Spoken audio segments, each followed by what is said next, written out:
बिस्मिल्लाहिर्रहमानिर्रहीम। अस्सलाम वालेकुम स्टूडेंट्स। लास्ट वीडियोस में हमने वायरल वाले टॉपिक्स को हमने ख़त्म किया था। इस वीडियो में हम स्टार्ट करने लगे हमारा न्यू यूनिट जिसका नाम है बायो एनर्जेटिक और इसका पहला टॉपिक है फोटोसिंथेसिस। ठीक है, फोटो मतलब लाइट, सिंथेसिस मतलब प्रोडक्शन करना, यानी कि लाइट की प्रेजेंस में जो प्रोडक्शन ऑफ होती है, प्लांट की प्रोडक्शन जो करते हैं अपनी फूड की, उसको हम कहते हैं फोटोसिंथेसिस। अब इसकी डेफिनेशन की बात करें, डेफिनेशन क्या होती है कि process by which green plants make food. Green plant जो होते हैं फूड अपनी बनाते हैं by using sunlight, carbon dioxide and water and produce glucose and oxygen. ठीक है, सनलाइट, कार्बन डाइऑक्साइड और वाटर यूज़ करके ग्लूकोज और ऑक्सीजन को जो बनाते हैं उस प्रोसेस को हम कहते हैं फोटोसिंथेसिस। उसके बाद इसकी एक जनरल सी इक्वेशन आ जाती है जो आप सबको याद है, 6 carbon dioxide plus 6 water in the presence of light and chlorophyll produce glucose and oxygen. ठीक है, ये आपके किसका फॉर्मूला आ जाता है, ग्लूकोज का। ये एमसीक्यूज है। ठीक है, ग्लूकोज और ऑक्सीजन की प्रोडक्शन होती है। उसके बाद इसकी साइड की अगर हम बात करें ना, तो प्लांट की किस साइड पे होती है, तो ये अकर होती है क्लोरोप्लास्ट में। ये एमसीक्यूज है। ठीक है, एक ग्लूकोज का फॉर्मूला एमसीक्यूज हो गया, उसके बाद ये क्लोरोप्लास्ट, ये एमसीक्यूज हो गया। उसके बाद हम बात करें ना, तो हमारे पास दो तरह की स्टेजेस होती हैं यहाँ पे।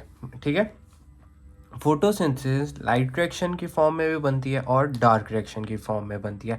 लाइट रिएक्शन में बन रही है तो इसका मतलब है कि लाइट की प्रेजेंस में बन रही है। ठीक है, लाइट रिएक्शन का मतलब है कि लाइट की प्रेजेंस में बन रही है, और डार्क रिएक्शन का मतलब है कि विदाउट यूज़ ऑफ लाइट हमारी जो फूड की सिंथेसिस हो रही है, प्रोडक्शन हो रही है, उसको कहते हैं डार्क रिएक्शन।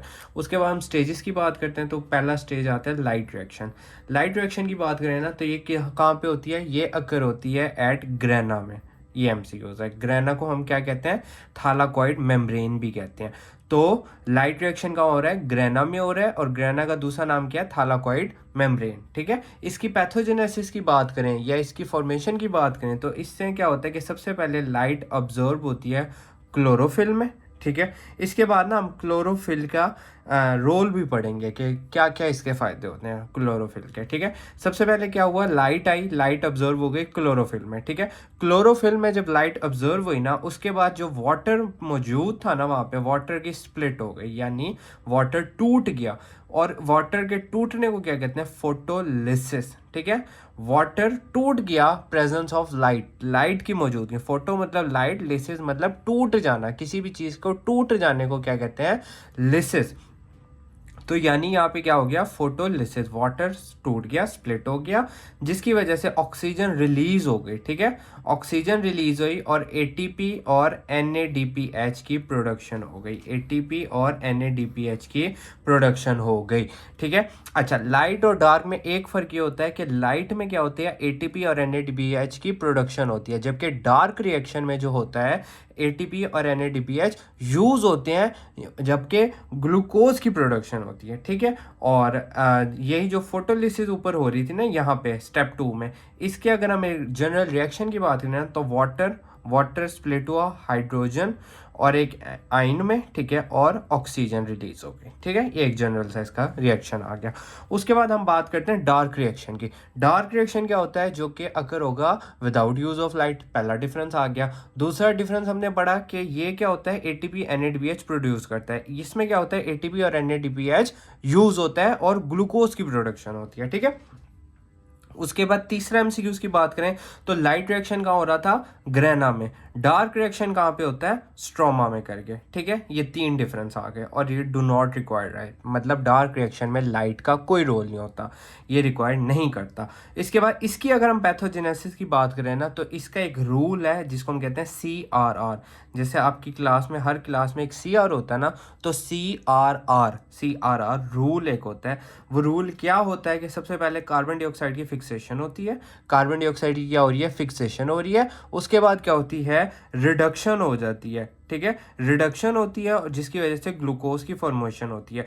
कार्बन डाइऑक्साइड की पहले फिक्सेशन हो रही है, फिर रिडक्शन हो रही है, और फिर रीजनरेशन हो रही है। एक एंजाइम होता है RUBP।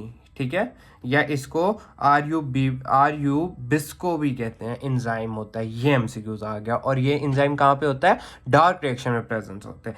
ठीक है, अब हमने क्या पढ़ा, हमने सबसे पहले फोटोसिंथेसिस पढ़ी, फोटोसिंथेसिस की डेफिनेशन पढ़ी कि process by which green plant make food, अपने ग्रीन प्लांट अपनी खुराक बनाते हैं by using sunlight, carbon dioxide, water, और प्रोड्यूस करते हैं ग्लूकोज एंड ऑक्सीजन। इक्वेशन की बात की जो आप सबको याद है, ठीक है। उसके बाद हमने C6H12O से ग्लूकोज का फॉर्मूला हमने कहा, MCQs के लिए इंपॉर्टेंट है। उसके बाद हमने साइट पढ़ी, साइट कहाँ होती है, क्लोरोप्लास्ट में होती है। उसके बाद फिर हमने स्ट्रक्चर पढ़ा, हमने कहा ग्रेना होता है, स्ट्रोमा होता है, ग्रेना में लाइट रिएक्शन हो रहा होता है, स्ट्रोमा में डार्क रिएक्शन हो रहा होता है। उसके बाद हमने लाइट और डार्क रिएक्शन को हमने पढ़ा, ठीक है। उसके बाद हम देखते हैं रोल ऑफ क्लोरोफिल।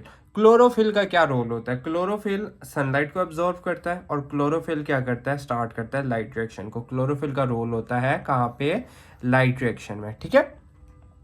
उसके बाद हमने क्या देखा, ठीक है, ये हो गया। उसके बाद हम एक जनरल से MCQs पॉइंट्स देखते हैं कि जो डार्क रिएक्शन होता है ना, ये यूज़ करता है ATP और NADH, जो मैंने आपको बता दिया। ग्लूकोज की प्रोडक्शन करता है, इसमें कौन सा एंजाइम होता है, RU बिस्को, ये एंजाइम प्रेजेंस होता है। उसके बाद लाइट और डार्क एक जनरल सा मैंने डिफरेंस बनाया था। लाइट क्या होता है, प्रोड्यूस करता है ATP NADH, जबकि डार्क क्या करता है, यूज़ करता है ATP NADH और प्रोड्यूस करता है ग्लूकोज को। उसके बाद इस पूरे रिएक्शन में फोटोसिंथेसिस में कौन से फैक्टर्स इन्वॉल्व होते हैं? इसमें होती है लाइट इन्वॉल्व होती है, कार्बन डाइऑक्साइड इन्वॉल्व होती है, वाटर इन्वॉल्व होता है, टेम्परेचर इन्वॉल्व होता है। जितनी ज़्यादा लाइट होगी उतनी ज़्यादा फोटोसिंथेसिस होगी। यानी गर्मियों में जब सूरज की तपिश होती है और सूरज बहुत ज़्यादा होता है, बहुत ज़्यादा लाइट होती है, तो उतनी ज़्यादा फोटोसिंथेसिस होती है एज़ कम्पेयर टू विंटर में, ठीक है। जितनी ज़्यादा कार्बन डाइऑक्साइड होगी उतनी ज़्यादा फोटोसिंथेसिस होगी, जितनी ज़्यादा वाटर की अवेलेबिलिटी होगी उतनी ज़्यादा फोटोसिंथेसिस होगी, और जितना ज़्यादा टेम्परेचर होगा उतनी ज़्यादा फोटोसिंथेसिस होगी। Hope you like this video. Thank you so much.